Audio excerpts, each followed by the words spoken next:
गोपीचंद पडळकर यांनी एक विधान केलेलं आहे आणि अत्यंत घाणेरडं असं ते विधान आहे. जयंत पाटलांसंदर्भात ते विधान आहे. गोपीचंद पडळकर सारखे जे नेते मंडळी आहेत जे अशा पद्धतीने राजकारणात खाली घालवत आहेत त्या संदर्भात तुमचं काय मत आहे? राजाराम भाऊ पाटलांसंदर्भात त्या संदर्भात आमचं महायुतीचं सरकार आहे.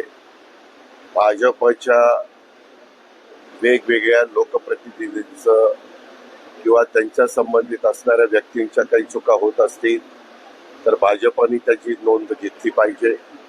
राष्ट्रवादीच्या बद्दल असेल तर आम्ही लोकांनी नोंद घेतली पाहिजे आणि त्याच्यातनं भूमिका स्पष्ट केली पाहिजे.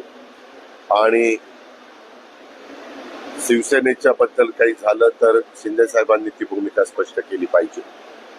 याबद्दल मला काही माहिती नाहीये, कारण मी आज सकाळपासून वेगवेगळे कार्यक्रम होते आणि आत्ताच तुमच्या पुढे आलो. बऱ्याचदा तुमच्यासारखे पत्रकार मित्र एखादी गोष्टीची पूर्ण माहिती आम्हाला नसताना एकदम अचानक अशा प्रकारचे प्रश्न विचारतात. परंतु मी याच विचाराचा आहे, कोणी कुठल्याही राजकीय पक्षामध्ये असला तरी आपल्या महाराष्ट्राला एक वेगळी परंपरा, एक वेगळी महाराष्ट्राची संस्कृती आहे. जे पहिले महाराष्ट्राचे मुख्यमंत्री म्हणून स्वर्गीय यशवंतराव चव्हाण साहेबांनी सुसंस्कृतपणा हा राजकारणामध्ये दाखवला गेला पाहिजे.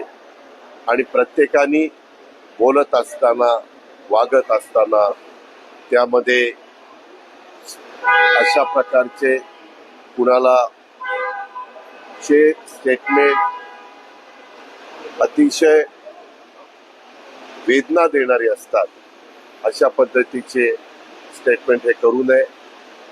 आणि संविधानाने आणि घटनेने डॉक्टर बाबासाहेब आंबेडकरांनी जो आपल्याला अधिकार दिलेला आहे त्या अधिकाराचा वापर करत असताना समाजामध्ये सलोखा राहील आणि वातावरण चांगलं राहील त्याबद्दलचाच प्रयत्न हा सर्वांनी करायचा.